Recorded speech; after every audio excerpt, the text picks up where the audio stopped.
Здравствуйте, вы смотрите новости в прямом эфире. В студии Влад Давыдов. Сегодня в выпуске. ЧП в Магане. Произошел пожар, погибли дети. Борьба с коронавирусом. Как идет вакцинация населения. И премьера от Якутии. В Москве показали нашумевший фильм «Пугало».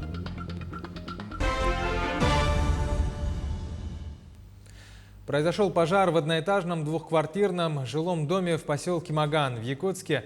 На момент прибытия пожарных одна из квартир горела открытым огнем. Сотрудники МЧС России из горящего дома в бессознательном состоянии эвакуировали двоих детей 4 и 5 лет. Они были переданы врачам скорой помощи. В целях установления причин пожара на месте работали дознаватели, следователи и криминалисты. В результате пожара огнем повреждены полы и мебель в одной из квартир на общей площади 16 квадратных метров. Всего в тушении пожара было задействовано 6 единиц пожарной техники и 14 человек из числа пожарных МЧС России и ГБУ ГПС РСЯ. Не оставляйте детей без присмотра. Чаще напоминайте ребенку об опасности игры с огнем. Необходимо, чтобы ваш ребенок осознал, что спички детям не игрушка. И вот только что поступила информация, что, к сожалению, дети, пострадавшие при пожаре, погибли. Это сообщение подтверждает и Следственный комитет по Якутии. По данному факту возбуждено уголовное дело по статье «Причинение смерти по неосторожности». Вакцинация населения идет в Якутии. Первая поликлиника столицы получила второй компонент препарата Гамковид-Вак для вакцинации жителей города. Напомним, поликлиника номер 1 начала вакцинировать горожан от коронавируса еще в начале декабря прошлого года и продолжает активно наращивать число вакцинированного населения. Первую партию вакцины Гамковид-Вак мы получили 10 декабря 2020 года и уже с тех пор начали активно прививать. По сегодняшний день уже было сделано первым компонентом 2461 человек вакцинированы. И вторым компонентом вакцинированы 669 человек. Уже полностью прошла вакцинация, иммунизация. То есть получили и первый компонент, и второй компонент. И по окончании вакцинации у нас получают такой сертификат о вакцинации против коронавирусной инфекции в таком виде. Эпидобстановка в Нерюнгринском районе остается относительно стабильной. О том, какие меры по профилактике остаются обязательными в районе, расскажет Ирина Кичигина. Оперштаб Нерюнгринского района подтверждает, что несмотря на стабильную эпидобстановку в Нерюнгри, меры по распространению новой коронавирусной инфекции и недопущению роста заболеваемости острыми вирусными инфекциями остаются прежними. Это соблюдение дистанции, масочного режима, режима дезинфекции и проветривания, а также недопущение проведения массовых мероприятий. Еще одной важной мерой борьбы с коронавирусом является вакцинация. Первая партия вакцины уже использована. Привиты более 1000 человек. Полностью закончена вакцинация по первой вакцине. Второй компонент сейчас начинает использоваться для вакцинации, и после 21 дня после получения второго компонента люди уже будут иммунизированы и иметь достаточно эффективный иммунитет против новой коронавирусной инфекции. На этой неделе ожидается поставка 700 доз вакцины Гамковид-2. Прежде всего, вакцинации подлежат группы риска. Это граждане старше 65 лет, работники здравоохранения, образования и социальной сферы. Мы отрабатываем эти группы риска как по заявке от предприятия, либо от организации, так и непосредственно граждане могут записаться к нам на вакцинацию по телефонам колл-центра 59133.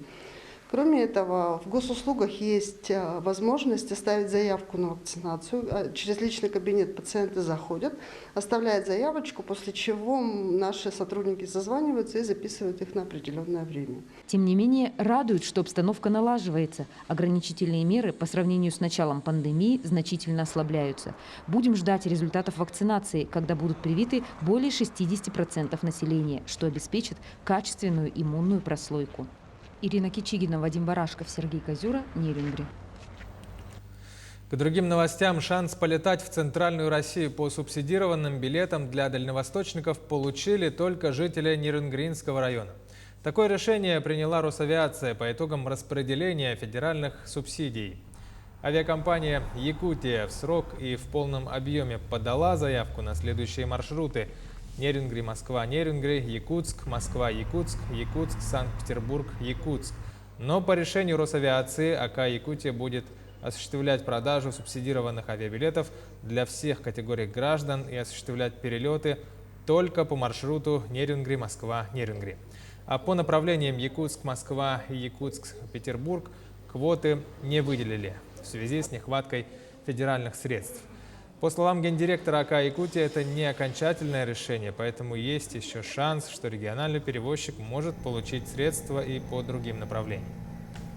Направления на Дальний Восток, такие как Южно-Сахалинск, Владивосток, Магадан, Петропавловск, Хабаровск, они составили нам очень большую конкуренцию. Там летают большие емкостные самолеты, соответственно, основное субсидирование пошло на эти авиаперелеты.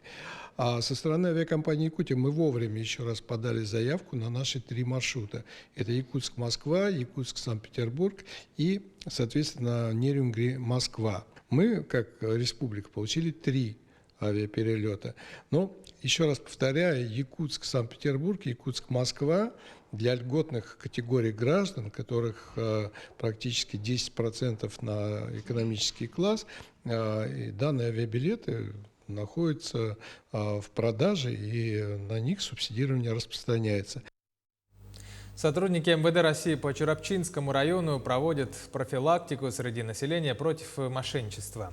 В последнее время участились случаи мошенничества путем хищения денег с использованием телефонных звонков и СМС-уведомлений, а также при онлайн-покупке товаров. В Чурапчинском Улусе в прошлом году, по данным, было возбуждено 13 случаев мошенничества, из них раскрыто 5 дел. В этом году зарегистрировано 5 случаев, из них на сегодняшний день раскрыли 3 преступления. Пользуясь случаем, хотел бы жителей Республики Саха-Якутия и Чурапчинского района предупредить о таких видах преступлений, быть осторожным и не сообщать свои персональные данные, банковские реквизиты, чтобы мошенники не завладели вашими денежными средствами. И при оформлении, при получении кредитов обращаться в официальные офисы банков. К другим новостям. Исследованиями полиовирусов займутся сотрудники музея Мамонта совместно с учеными научного центра вирусологии и биотехнологии Новосибирска.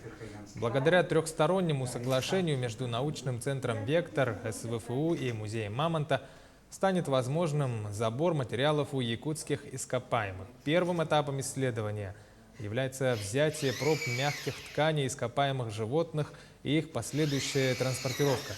Уже через месяц, по словам кандидата биологических наук Олеси Охлопковой, можно будет понять, повезло ли ученым получить уникальные образцы вирусов для изучения их эволюции. Отметим, что миссией центра «Вектор» является научное и практическое обеспечение противодействия глобальным инфекционным угрозам. Амгинская станция юных натуралистов совместно с инспекцией экологии проводит экологическую акцию под названием «Подкорми птиц» в рамках проведения республиканской акции «Поможем зимующим птицам». Каждый год в рамках этой акции проводятся работы по экологическому воспитанию детей.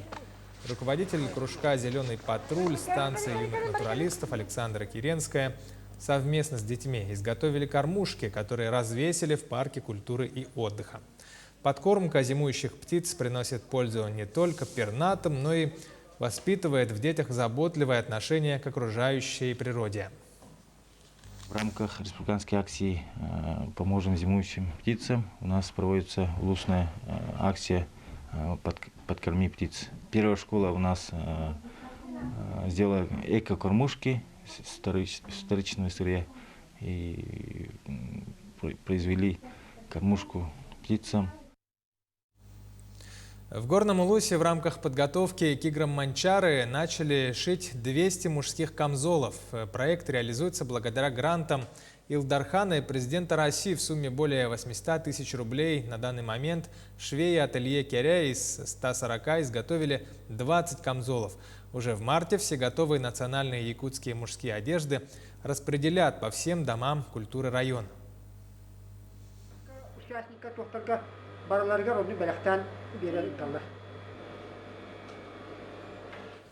Ну а в Москве прошла премьера якутского фильма «Пугало» Дмитрия Давыдова. Картина выходит в полномасштабный российский прокат. Ее увидят в 80 городах России. На показе в столице страны полный зал, знаменитые кинодеятели среди зрителей, кинокритики.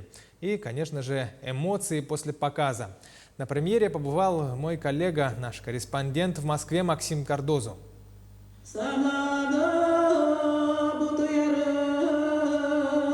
Валентина Романова, исполнительница главной роли, на расхват. Эти несколько дней в Москве у нее расписаны по минутам. Впереди интервью и встречи с журналистами, продюсерами, зрителями. А пока она в ожидании премьеры в столице, чтобы увидеть себя на одном из самых больших экранов в стране.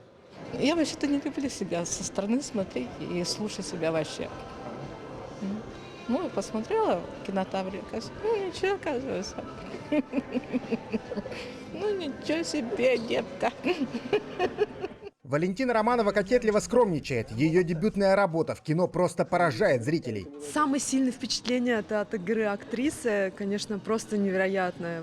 Потому что, это очень сложный образ, очень сложно было его воплотить в жизнь, мне кажется. Поэтому актриса просто феноменальная, это большая находка. «Пугало» выходит в полноценный российский прокат. Картину увидят жители 80 городов страны. И к ней есть интерес. Билеты на московскую премьеру фильма «Пугало» были буквально моментально проданы за один день. И с учетом особых условий пандемии, заполняемость зала должна быть всего лишь 50%.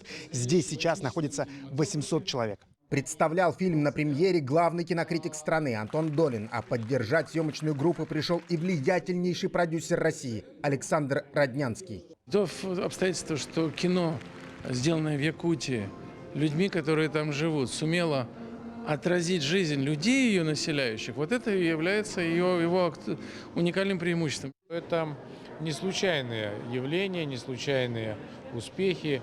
Они ковались многими годами тяжелой работы, интересных творческих поисков. Давно уже руководство и правительство республики обращает внимание на это, поддерживает. Картина «Пугало» будет идти в прокате в течение месяца. Причем на этом авторы фильма останавливаться не намерены. Уже запланировано участие картины в нескольких зарубежных кинофестивалях. И это поможет еще больше расширить аудиторию якутского кино. Максим Кардозу, Виктор Олесов, Москва. На этом все, до встречи.